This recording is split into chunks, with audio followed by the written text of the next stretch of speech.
Republican Representative Luke Simons of Dickinson, North Dakota, is in hot water for alleged sexual harassment and threats he made. Here's a news conference he posted on his Facebook page. And so what happened was, as I was in the cafeteria, and I was on the east end, the two representatives that this incident happened with was with, they were about 10 feet away from me. They're about maybe anywhere from 8 to 12 feet away from me in a different line, so two lines, you might say. And I was minding my own business, talking to a few people, and the next thing I knew, somebody was calling my name, so I looked over at them. And when I did, they were going like this. And I was like, what's happening? And they said, mask. Put a mask on. Well, the rules are, Jackie, is that a half hour before session on the floor or a half hour after session, you have to wear a mask. And that rule is going to change. So, saying that, I knew I didn't have to wear a mask there. And they didn't just let it die. And they said, put a mask on. And I said, no thanks. And they said, we don't want your thanks. Now, this is a crowded room, oil field, etc. So this is my story. There could be another side of this too. They said, we don't want your thanks, put a mask on. And I told them, no, I'm not going to. The one legislator, representative, walked across, spanned the difference to me, and went like this and showed me the sign that said, put a mask on. Well, it's a suggestion. It doesn't mean it's a rule that you have to, because it was a very crowded area in the cafeteria area where we were getting a lot of food. And there were several people in there with no masks on. And there might have been 70 people to 80 people getting their food. And then there was more than that sitting down in the cafeteria area. And they said, put a mask on. And I said, no. And I'm not, happy that I said what I said next. I said every word, and I don't apologize for anything that I said except for saying the word that I said. And I told her to F off. I told the representative to F off. And it's very inappropriate. As a Christian, I don't condone that kind of language. I say it in front of my daughters here, my wife, it's wrong. And for that, I am sorry. And other things were said. She said something else. I told her she's not my effing mother, to something to that extent. And that is wrong. It's totally wrong. I don't apologize for anything else that I said, but I do apologize for saying the F word. So that's what I wanted to have a press release about. But as you know, it's turned into a little bit more than that. And what it's turned into is an agenda against my character. And these are accusations that have come to me that simply just aren't true. They've taken my words and distorted them into very, very sick concepts that just aren't true. Our our old president, President Trump, ran a campaign calling out the swamp. That's what he did. He called out the swamp. He called out people like John McCain. And when he called out John McCain, that didn't make John McCain exactly happy that he did that. So when John McCain passed away, I don't think President Trump was at all surprised when Mr. John McCain's family didn't invite him to his funeral. And I have made political enemies because of my very conservative voting record.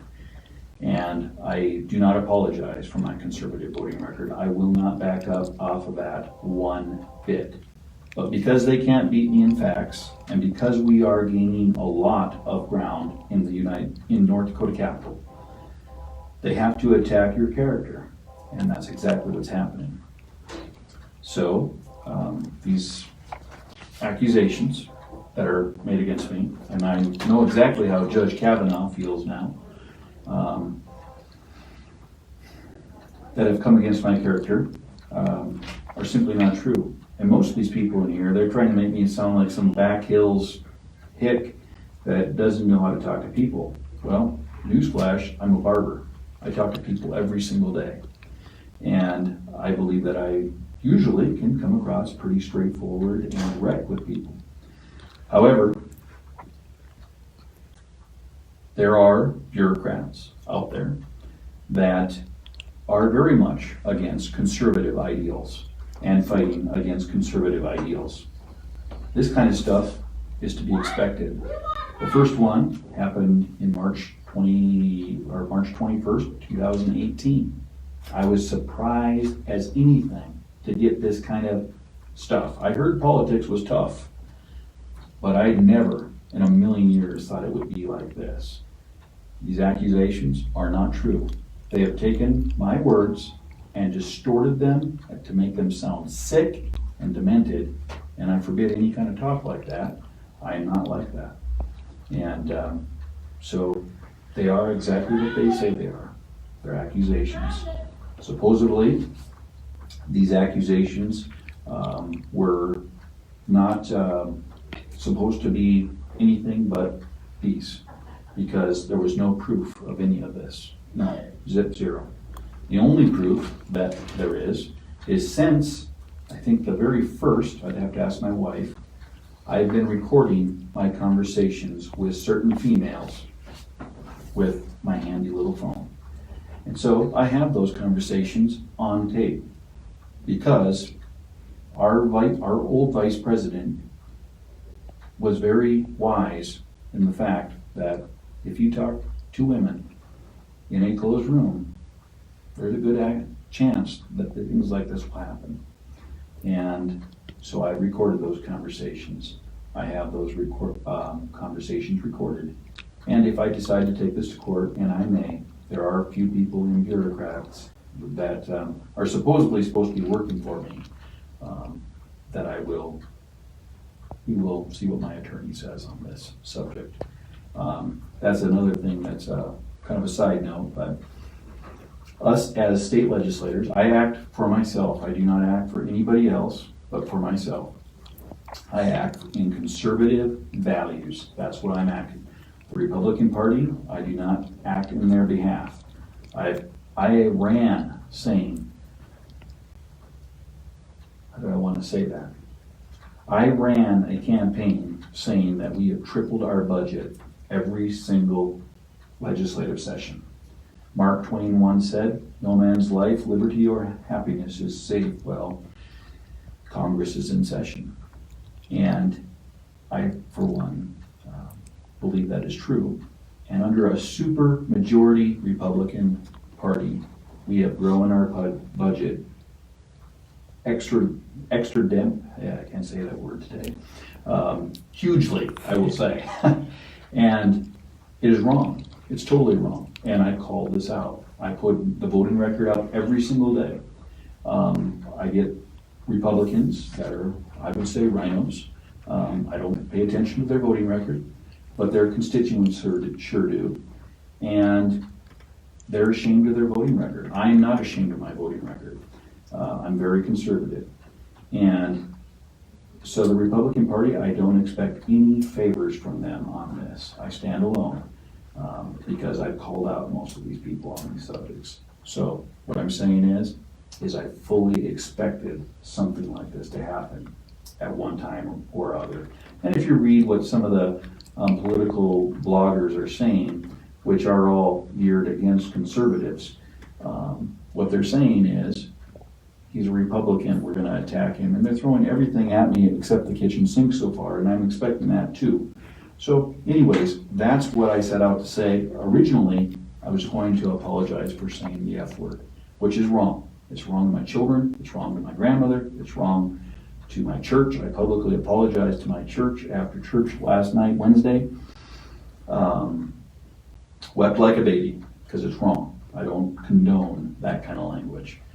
However, I said it, and I repented to God, and that's the true one that I screwed up with, is I broke my own constitution to my own Lord and Savior, Jesus Christ, and that is wrong.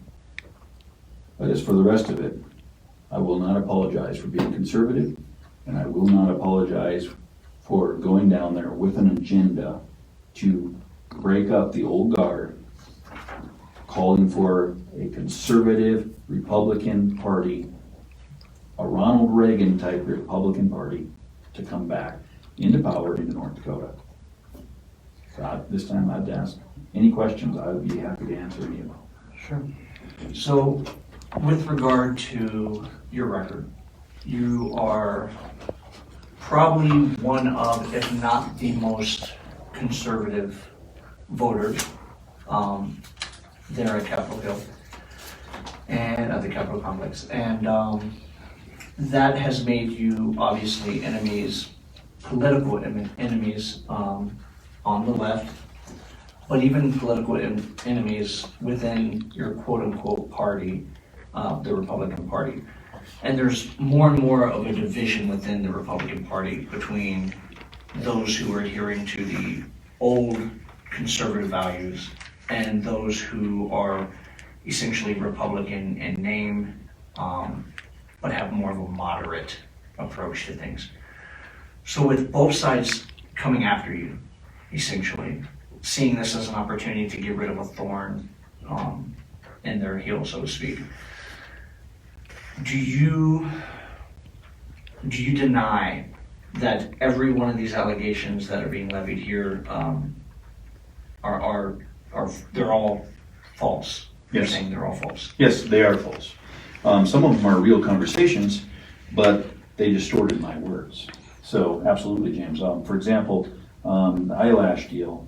I kind of forgot about this conversation until a political news blogger junkie brought this up, which I should have sued right away for this conversation, for these things to happen. This is truly a sign of what is it called?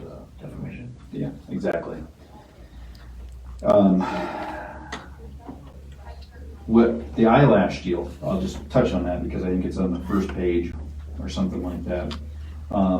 This person literally had eyelashes this long, and I was like, wow.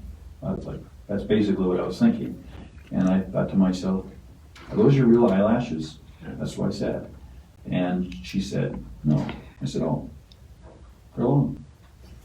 What else are you supposed to say? Well, I guess that's not correct behavior. But what is in this report is that I said her eyelashes are beautiful and they remind me of my wife, which is simply not done. And by mind you, that conversation wasn't recorded. That's he said, she said, whatever. And I will say that our legal counsel, I didn't finish that thought earlier. Our legal counsel, I go to them as a Republican and ask for legal counsel on a gun bill. In this case, it was a gun bill that I was getting legal counsel on. And that person might be a Democrat. Some states have it, so Republicans have legal staff for making legislation, and Democrats have legal staff for making legislation. In North Dakota, it is, well, we all share the same staff. Well, is that a little odd? That'd be like hiring an attorney. I'm a hardcore Republican that had made a lot of enemies amongst Democrats. Me hiring a Democrat attorney and expecting a fair trial or having a Democrat judge. Well, in theory, that would work, but it goes without saying. So these accusations mean absolutely nothing to me. I hope that answered your question. Yeah. And then the second one, small little question I have, and then I'll turn it over to Jackie for the interview. But so these are all allegations, a lot of them stemming back to 2018 and 2019 and 2020. So they appear to be allegations that are part of some sort of record. We weren't able to clarify that. So have each one of these been reviewed investigated and determined to be false, or some of these simply notes in a book that's in your file, so to speak? So I didn't know I had a file until just now. But what happened was, we had, this is an attorney that said that was not happy with, I guess, our conversation or something. And so every one of these conversations went before John Gormson, the head of legislative management, and Scott Lauser was there, and Chet, the majority leader, was there as well, that we talked to about, and it was addressed. And every single time, it was said that these are allegations. Had I known what was happening right now, I would have sued for defamation of character. I would have. But they told me, no big deal. None of this is even officially filed. Like, because there was nothing to officially file. And now I find out that there is a so-called file. This is one of the files. I mean, this is a wrote down, scribbled note, I believe by John Gormson, of a conversation that we had. Like I said, I just now have read these for the first time. We discussed these conversations, and every time I said exactly what I'm going to tell you, or if you guys ask those questions, like this here. This is what the file looks like. That's a legislative note that I guess was being. I guess the big thing is you don't talk to attorneys without expecting something like this to happen. So I have to ask just one more follow-up then, and then I'll Yeah. turn it over to Jackie. Apologize. Jackie. So to be clear, none of these allegations have a definitive signature by you saying you were counseled on or about this date at this time and the determination is X, Y, or Z. These are simply, there's no signatures from you, no admission of guilt or innocence on any of these. Nothing. Not one time was that done. Had that happened, I would have sued them, and they knew it because I threatened them with a lawsuit. Because what this is doing is ridiculous. We have taken, and you can put this on the record, I ran a campaign saying that I would not be politically correct. And I won't. I will not. I don't use the N-word. I don't do that. Why? Because that could hurt somebody's feelings. But you know what? I will say about anything that I need to, and you're not going to have to second guess what I'm saying. And if I get passionate about it, well, I'm glad we had a few founding fathers that were passionate and told Great Britain they could stick it. Yeah. Because that's exactly what happened. But this concept of we're not going to hurt anybody's feelings or beat around the bush. I mean, one of these accusations, I was trying to explain horses, a starving horse situation with a constituent of mine. And this person is a city person, and they couldn't get it through what I was trying to say. They didn't know the difference between an Arabian horse and a quarter horse. A quarter horse is tough and rugged. An Arabian is beautiful, but not a whole lot of endurance in the wintertime. So I was explaining to them a story, and this is what they took from it. Ridiculous. It's absolutely absurd. And I will not back down from the conversations at all. But this is what these people are reading are their interpretation of a conversation that just wasn't so. So you said that you've been recording your conversations when you're with women, say like in a room with just you and another woman. How long have you been doing that?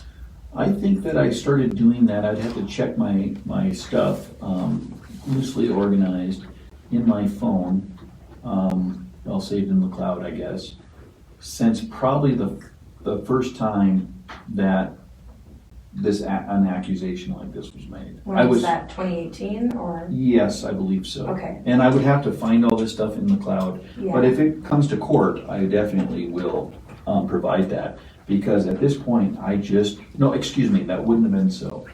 Because it would have been the second time I went up to John Borenson's office, is when I started recording these conversations. Because, and the thing is when I went to the John Borenson's office with the majority leader, the majority assistant leader, when we came out of those offices, am I saying Jackie? Mhm. Jackie. When we came out of those offices, Jackie, is it all right if I call you Jackie? It's fine. Okay. We were told, problem solved. There was nothing there. Every single time we went there. And so my whole thing is then why are we not firing people making these accusations? That was my problem that I had. Every time I went up there, they said, Luke, this was said. No, it wasn't said. Let me tell you what was said. And it's to the point now where I don't go up to legislative council. I have to go pay for my own attorneys because I'm afraid that somebody's going to make an accusation saying I'm going to go buy whatever specific underwear for my wife, which is absolutely absurd. If you and I work together, I'm going to talk to you as a friend, and I will definitely talk to you as a friend. I don't stop talking to women any differently than I do a man, except I'm just more of a gentleman. But other than that, you are a co-equal with me, and someday we are going to dance on streets of gold side by side together as 100% co-equals, and I believe you're co-equal here on this God's green earth. So, if we're together, I will talk to you the same way as I will talk to James. And some women, I'm finding, are having a hard time with that kind of concepts. And what it is this is political slander. It is political slander is what's happening. And I never dreamed that politics could be this dirty. Do you feel like you're always being attacked and that you have to record those conversations? Well, I made myself a target. And up till recently, my Facebook page was one of the largest political Facebook pages in North Dakota. And people are flocking to it because I'm recording what's going down. And it's very hard. We have a news media that is not showing what is happening in North Dakota's politics. And it's outrageous. It's horrible. And it's funny to me that we've had some of the greatest bills this year, pro-liberty bills, and the same bloggers that are blogging about this aren't talking about legislative stuff. They're talking about personal character attacks, which is really concerning to me. Getting back to your question though, I'm sorry. Go ahead. What was your question? Do you feel like you're always being attacked and that you have to record those conversations?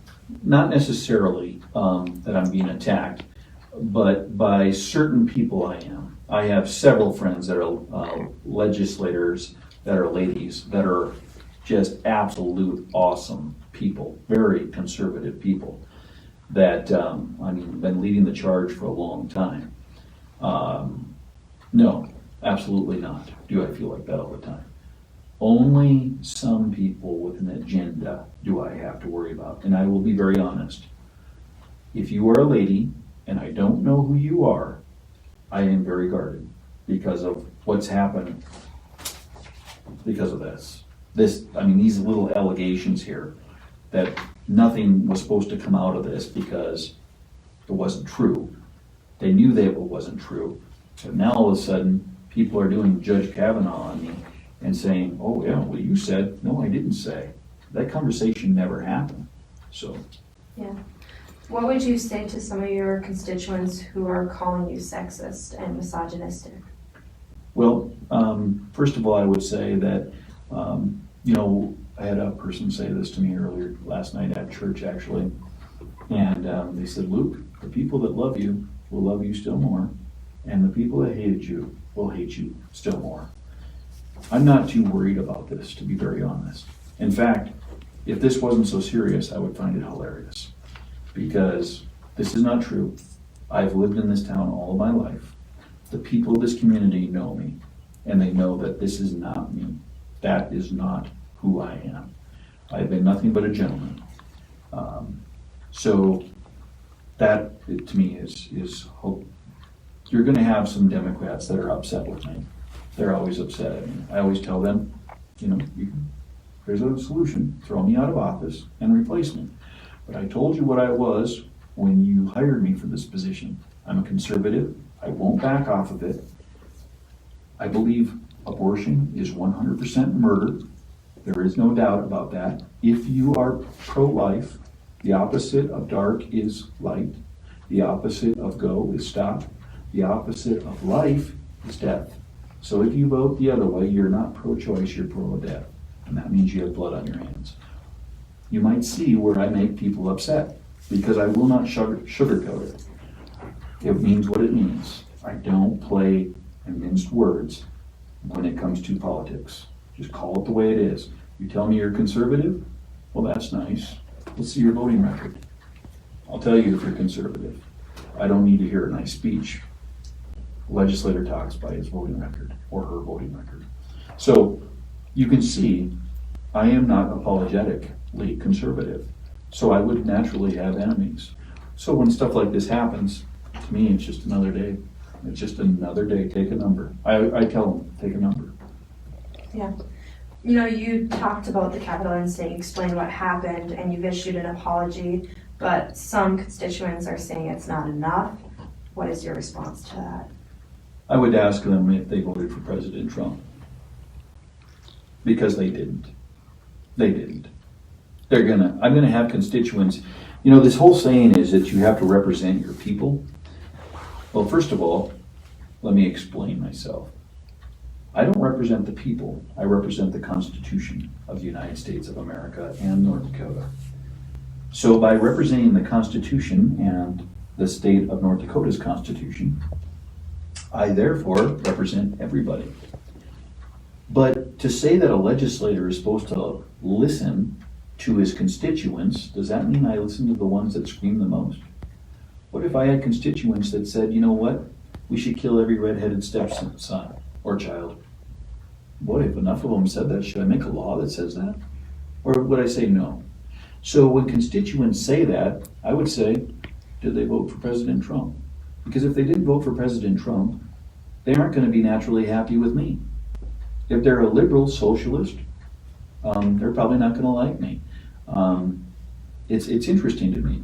I have people that say I'm conservative in the city or in county, in several counties that I represent. They say they're conservative. They sit on the board, but they're the first people that call me to ask for money from the state. Well, do conservative people ask money from the state? No, they don't. So they want me to vote no on Minot asking for money. They want me to vote no on Fargo and all these other places. But when it comes to their own little special budgets, then they got their head in the trough. So because I say no and stick to my guns, that's called principles, you're naturally going to have some enemies. So no, it doesn't bother me. When you're doing what's right, you just keep doing what's right. Yeah. Why does it seem like you've been in the spotlight of controversy recently and since your time in office? Because I put myself there, Jackie. I did. I put myself out in the open. My Facebook page has been big almost ever since I've been in office. And the reason for it is if somebody does something good, I say they did something good. If they did something bad, I say that they did something bad.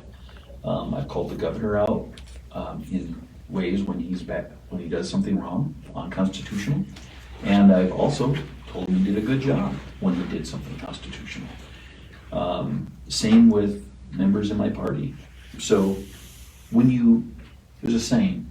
The saying is, say nothing, do nothing, be nothing. But when you are in the spotlight and you're doing stuff, you're gonna have people that are mad at you. You really will. That's just a fact.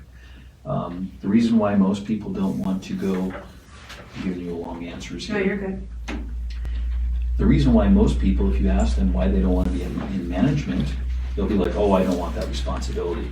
You know why they don't want that responsibility? Because as the editor, you're gonna have fingers pointed at you. No matter what you do, you're gonna have fingers pointed at you. I've decided to be a leader, not just for my district, but for my state. And I believe in conservative values that we have not changed on one bit. And it is not popular to be conservative in the Bismarck capital. And when you do that, you're going to make enemies. Yeah. So, you know, in the past, Democrats have come after you, but now you have some of your own Republicans coming after you, and there's talk of censoring you. What does, you know, if they expel you, what does that mean? Well, I find it interesting that they would do that. It's interesting, really interesting, because the same Republicans, so if you break it up, you know, we have 94 in the House, okay? It was a 54, something like that, in the Senate, I believe it is 54. I think it's 54. So in the House, only one person voted for me. That's my running mate. In the Senate, only one person voted for me there. That's the Senate. So who do I speak for? Down at the Capitol, District 36. So now they're saying, because I'm calling some people out, and I'll break you, the pie diagram is like this. A quarter of the people down in Bismarck, so there's only 15 Democrats. So a quarter of the people there are, I would call rhinos, Republican in name only. A quarter of the Republicans are very conservative, but maybe are lacking leadership. And that's why they're not voting exactly conservative. And it's not my definition. These are third-party studies that show this. The other half, a quarter of them love me. They're very much on the same page and know what's going on. The other quarter are pretty much fundamentally with me, but just maybe not as radical or outspoken as I. So that's the diagram of it. And the Democrats, there's 15 of them. So who would be my natural enemy? Democrats that have infiltrated my party. Because let's face it, to get elected in North Dakota, you put an R by your name. You don't have to vote correct. You don't have to vote to any standard. You just put an R by your name, and that's what happened with the NPL. NPL filtrated our party. So that's exactly the people that are upset with me. So am I mad that John McCain's not inviting me to the funeral or his family? No, I'm not mad. I'm not surprised at all. Of course they're the people that are going to call me out. That's exactly what it is. Our governor, I respect him as a person. I respect him as a business mind.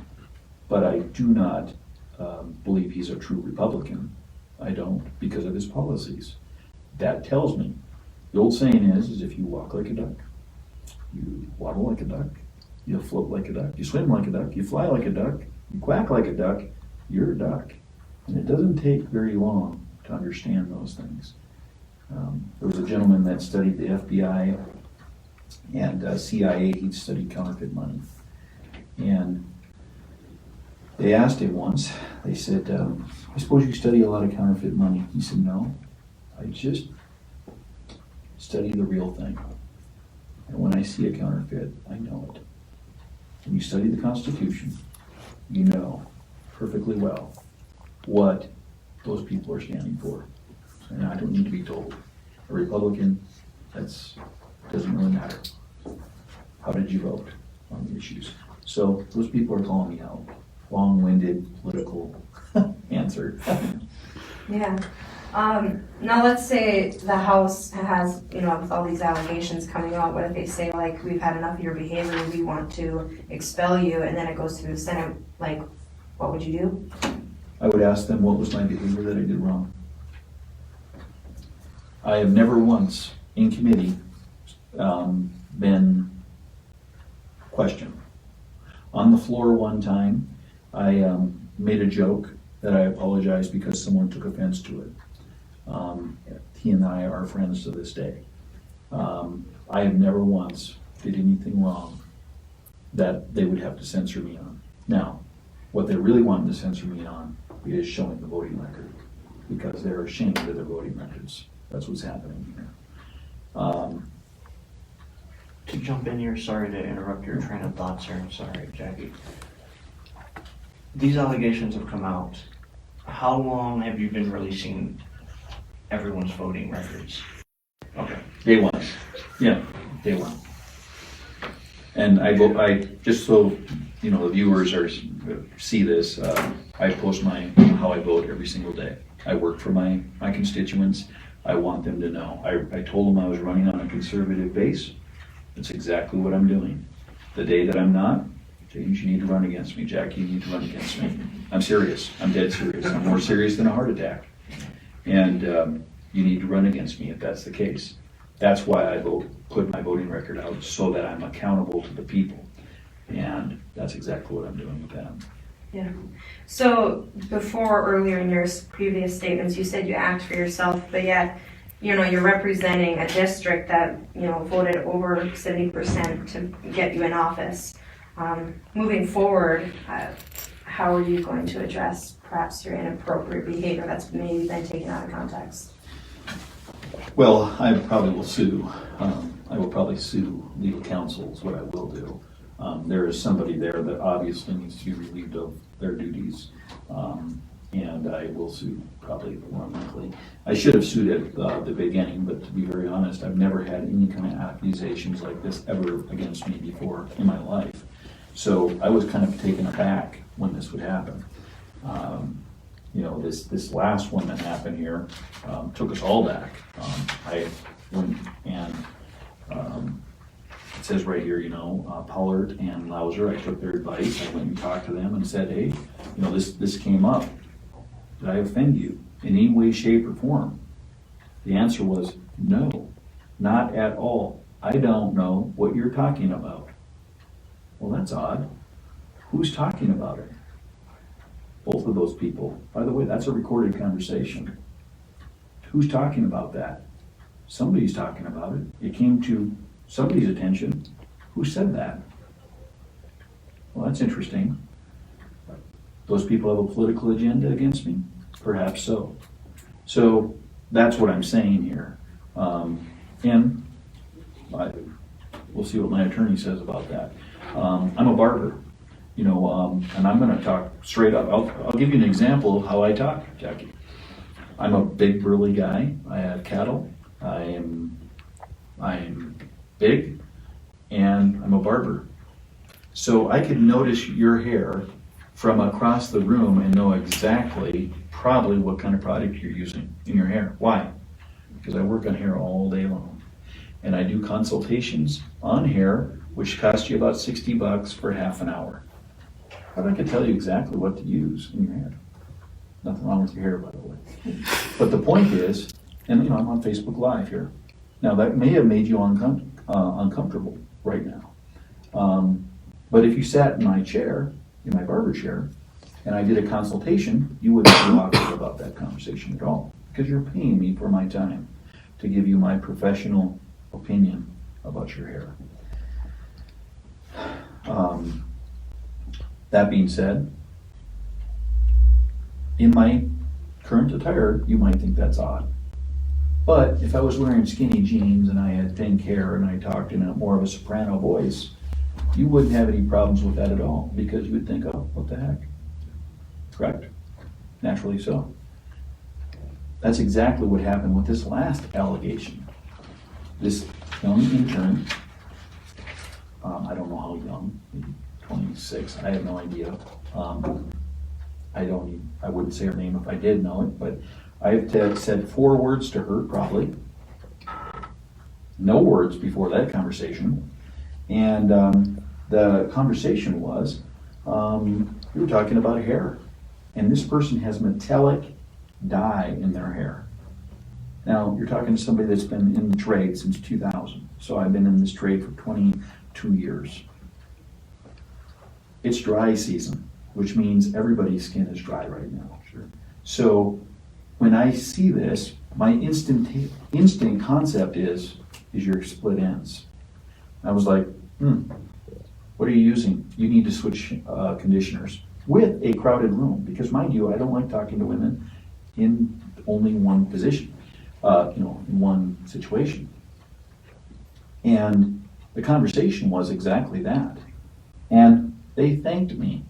I said, just take real good conditioner that is for heavy dyeing and let it sit in your hair for a good half the day. And that's sound advice. It'll make your split ends all but go away very quickly if you do maybe 2 times of that. And I said, if you were in my chair, I would do a consultation and I would show you your hair follicle of what it looks like. Elasticity, where you're at. Anyways. That supposedly made somebody feel uncomfortable. However, once leadership came and said, hey, this conversation happened, 2/1/21, right here. I went and took their advice and asked them, are we good? Did I say anything inappropriate? And both of them, on tape, said, we didn't take any offense to it. They didn't know I was recording. I record every conversation between that, stuff like that. They said, not at all. In fact, the one person, the other representative, said, no, I didn't take anything of that at all. So who's making these accusations? These accusations are coming from somewhere, and they're coming from somewhere with a political agenda. And, I don't expect a fair hearing from my Democrat friends across the aisle. They are going to want to use this however they want to. I don't expect any fair hearing from my Republican rivals who are Republicans, but you would know that by their voting record. There's literally Democrats that vote more conservative than they do. So no, I wouldn't take offense to that. Long answer. Yeah, no, you're good. One more question, I'll turn it back over. Have you ever, in your time in the office, made any inappropriate gestures with, regards to like massaging shoulders or anything like that, that would come across as sexual harassment? I don't rub my own sister-in-law's shoulders. I don't touch women. These little people right here are the only ladies in my life. Even my daughter-in-law, I don't touch her. Why? Because it's not right to touch a woman. No, that is not true. I didn't massage anybody's shoulders. What I am saying is these are a big, fat lie. Big, fat lie. I never knew that politics could go down to this level, ever, in a million years. So, no, it didn't happen. That's an accusation, and I will see that person in court.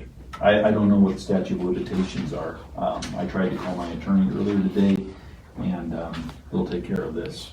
But this is completely agenda-driven. All of those in there are Yes. completely taken out of context and distorted. Absolutely. Okay. The conversations, my wife told me earlier today, who's in the room, who said, she said, Luke, reading through this, I can see exactly what you said, your facial expressions. She goes, this is you talking on a normal basis. I literally have, a huge clientele in my barbershop. These are women that come into my barbershop. I was just at a homeschool conference. There was hundreds of people there. These are people that I trust. I know a lot of people in this state, not just my own district, that these just does not match my character. This is a lie from somebody that has a political agenda against me, that is standing up against what I believe in, which is America. And that makes me a terrorist these days.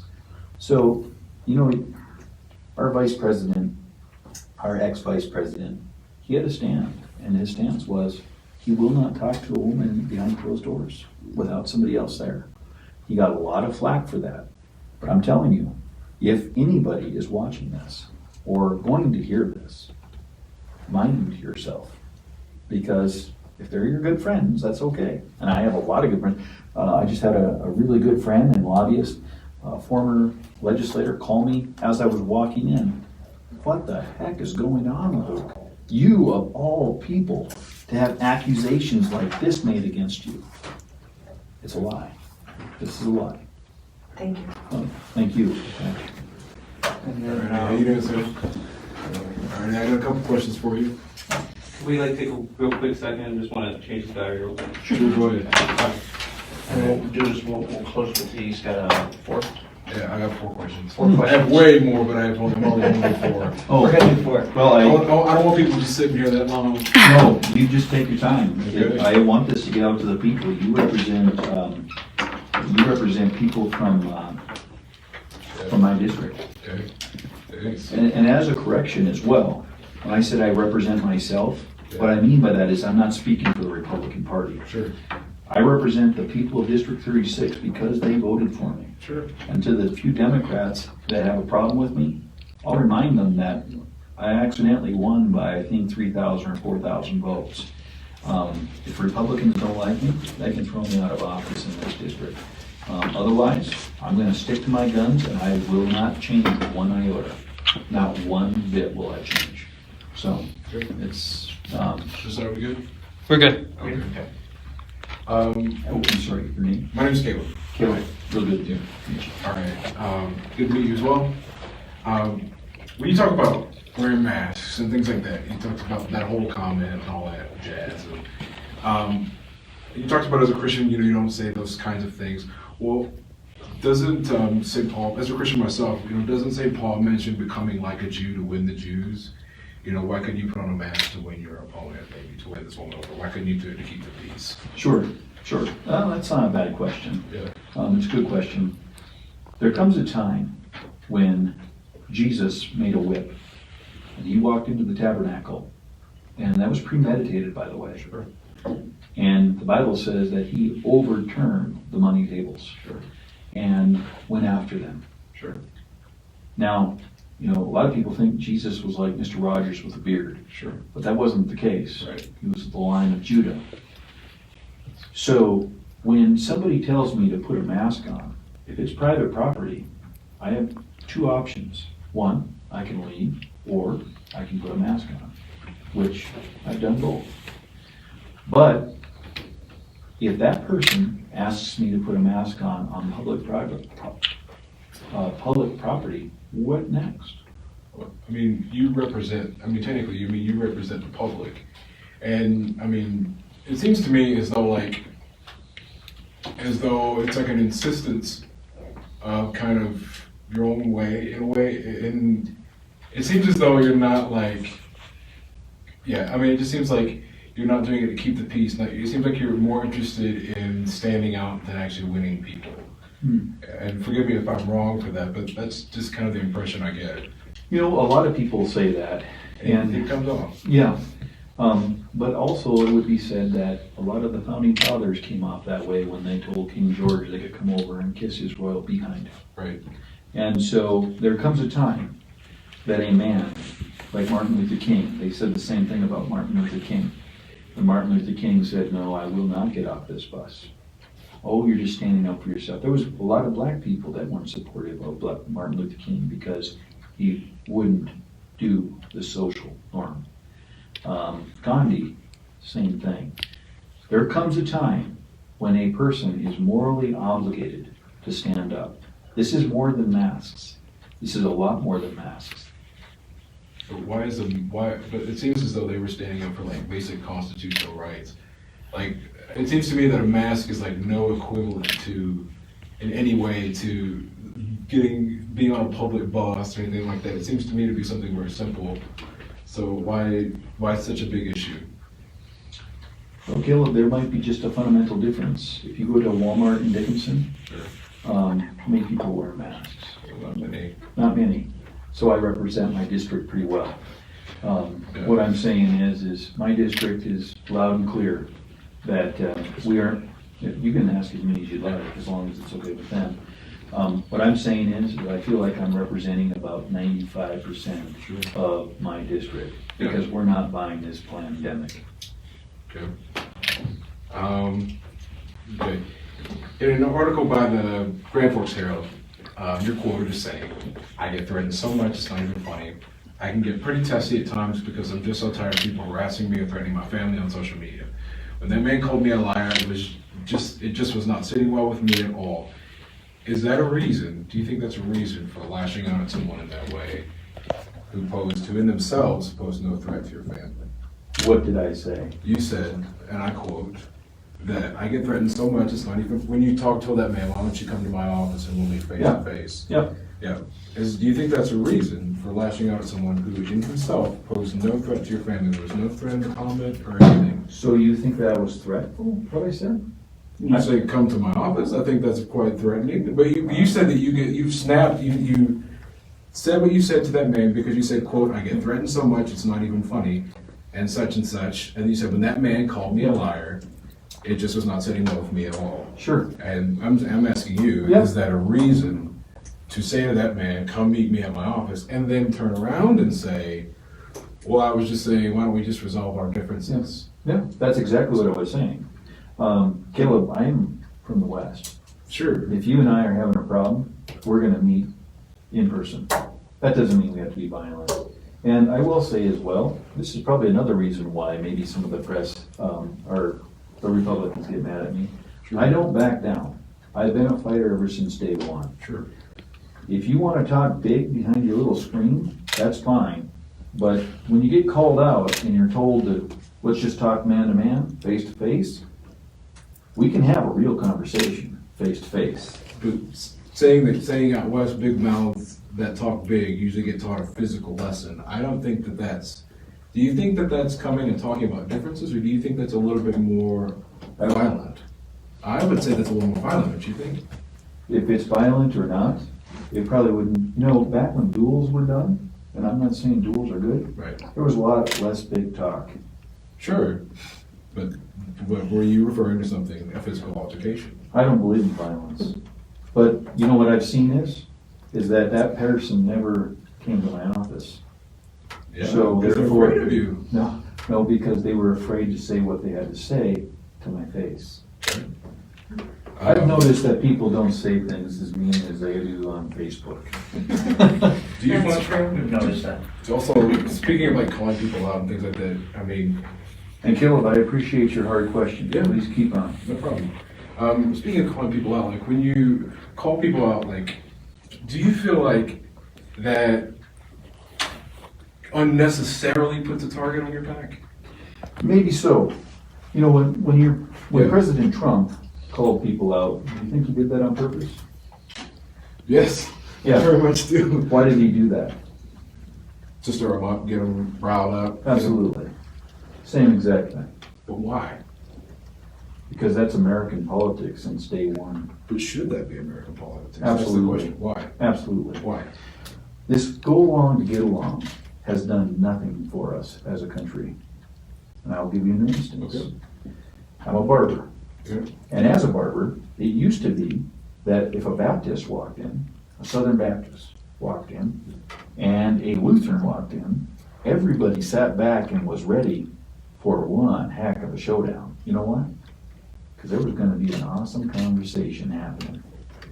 And so, when a Republican and a Democrat would walk in, everyone knew there was gonna be a showdown. And that's called real conversation. It's called, just let me finish my concept. Sure. So, what we have done is told people, don't talk about religion, don't talk about politics, don't talk about any hard-hitting issues, and what we've done is made a bunch of people that don't know how to have real conversations. Sure. And so, when I call things out, for example, President Trump, I'll bring him up again. Yep. President Trump called Elizabeth Warren what? Pocahontas. Pocahontas. You knew that. Why? Because it is in the news. It Yes. made buzz. Most people didn't know that she lied and said she was Native American. Sure. So he called it out in a non-polite way and continued to call her Pocahontas because she was a liar and she used that to have an advantage over them. The way I'm talking to you right now is exactly why they're making accusations like this, by the way. Because of that, they can't, these people that are doing stuff like this can't come after me because I'm right, and they know it. Okay. So if you're right, and they can't come after you because of that, or policy, they come after you. If they can't discredit your facts, they come after policy. If they can't, ask all the questions you want. And if they don't come after your policy, they come after your character. Sure. And so when I make these kind of conversations happen, I'm serious about it. Number one, okay, okay, I see your point. However, let's say you're a family man. Okay, Sure. Okay. Let's say they spoke to you the way that you call, and say they called you out the way that you call out other people. Would you consider that acceptable?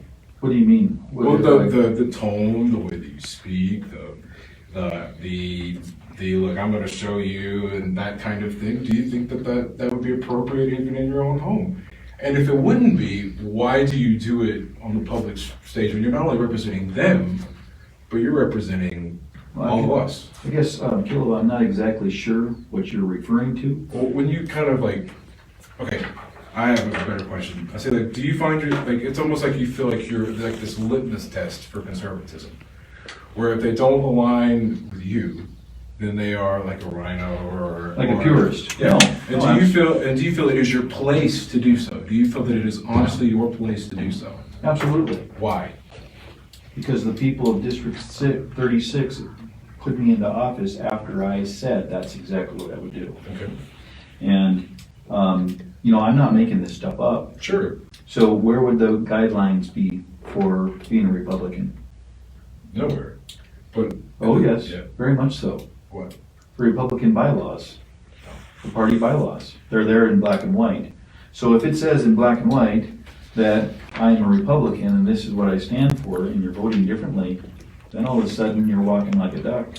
I know you're a duck. It's pretty simple. So there is something to be said there. Also, I didn't swear to District 36. I didn't swear to the Republican Party. I swore to uphold what? The Constitution of the United States. I did. So now it's not loose for interpretation, correct? Sure. Okay, so if it's not loose for interpretation, I'm gonna have to stand up on hard principles. But standing up on hard principles requires such brazenness. Well, I would say that Patrick Henry was a little bit brazen. I would say that in 1806, when there was a caning on the US Capitol grounds, when they went after each other and clubbed each other almost to death, that was probably a little brazen. I would say that, historically, it's been brazen all the way through, when Thomas Jefferson and John Adams fought each other from the very beginning. Sure. I would say that, us declaring independence against Great Britain and having a war into 1776 era was a little brazen. I would say that we've gotten soft. But are we really in that kind of a situation? Are we really? Absolutely. Well, explain. Most Republicans believe that we are within any time there could be a civil war. We have a president that is coming against our Second Amendment. He is 100% with H.R. 127 and his presidential executive orders coming against our guns, our God-given right to protect ourselves against foreign and domestic terrorists, Okay. domestic being government. That's what it meant. Okay. So yes, these are high times. My question is most Republicans that are informed feel the same way as I do?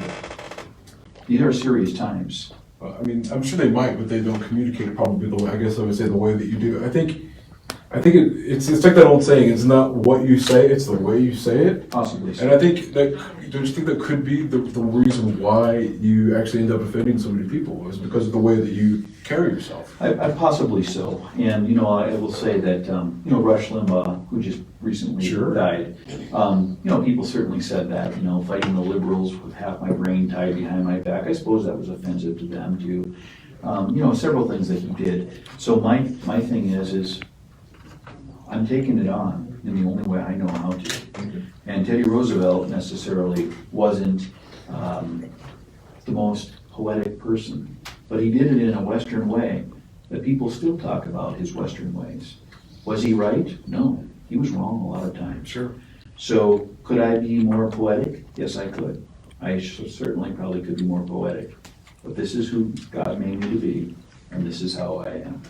And so right now, I represent District 36, the rural people of District 36, and I'm not a very good politician. Why? Because I'll probably tell you exactly where the bear took a dump in the park. When you go to Bismarck, when you talk about your Western way, when you go to Bismarck, you know, I mean, you're not necessarily in the West. It would be like me going to Japan and not abiding by their social norms.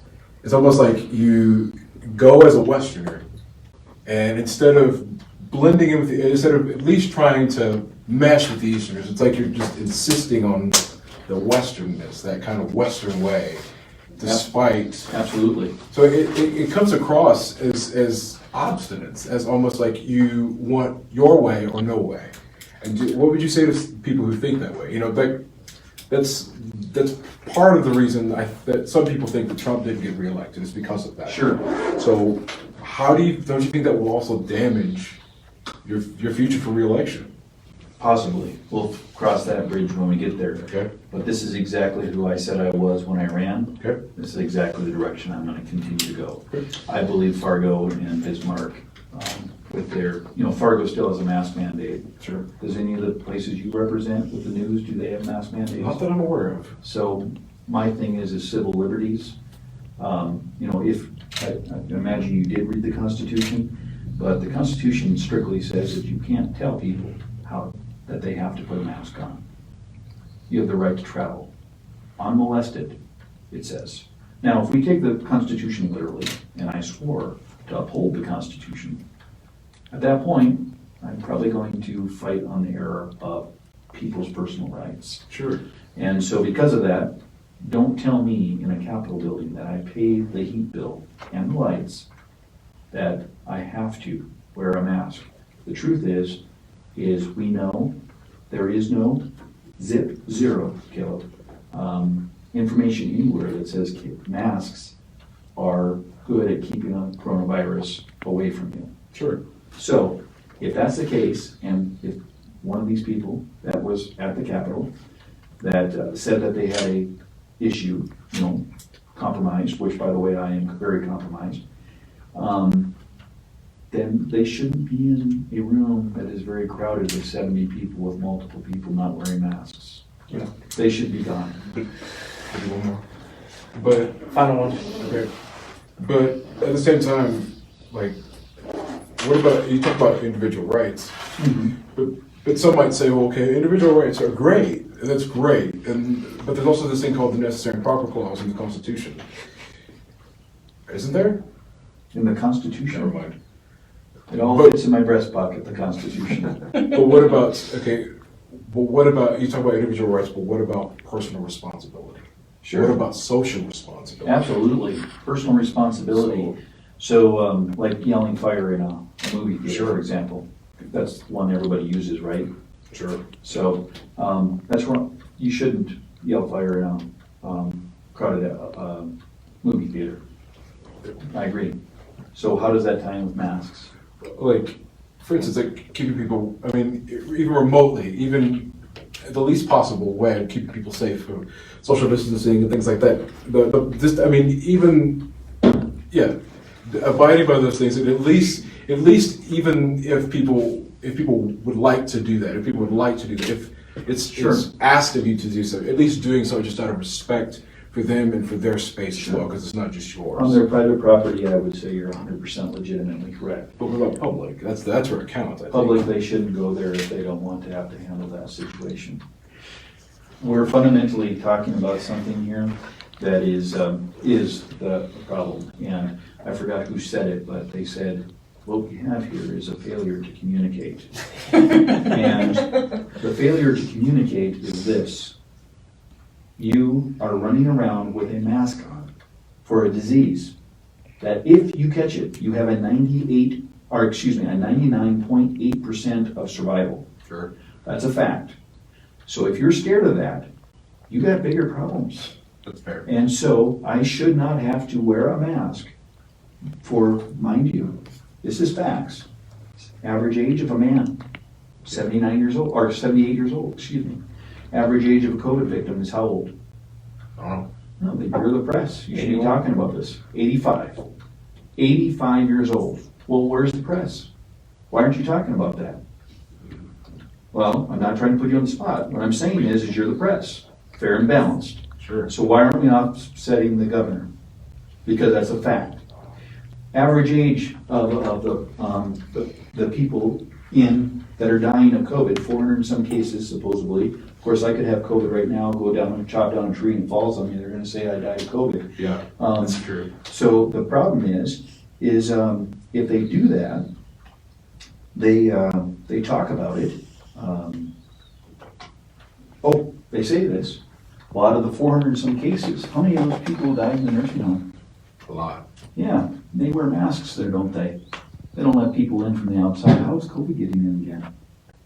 Exactly. Yeah. My point is I am fundamentally against what we're being told to believe. True. And because of that, I am aggressive. And I am talking about things that are very strong. And you can see exactly how I am. This is how I am. This is who they elected. And the District 36, that's who they voted in. If they don't like it, they can throw me out of office next time around. Yeah. But the Republicans can't say, this guy is a little bit too much John Wayne for me. Because that's exactly what I am. And that's exactly what I ran under. Sure. So I think that pretty much ties her up in what I'm trying to say. Well, we appreciate, Yeah, you know, thank you. Oh, thank you for first your we time. appreciate you taking, you know, all of our questions, Thank you. our hard-hitting ones, our softball ones, and our pieces that we're gonna do here. We definitely appreciate you taking the time answering some of these questions. Oh, Is there anything, last thing that you wanna add?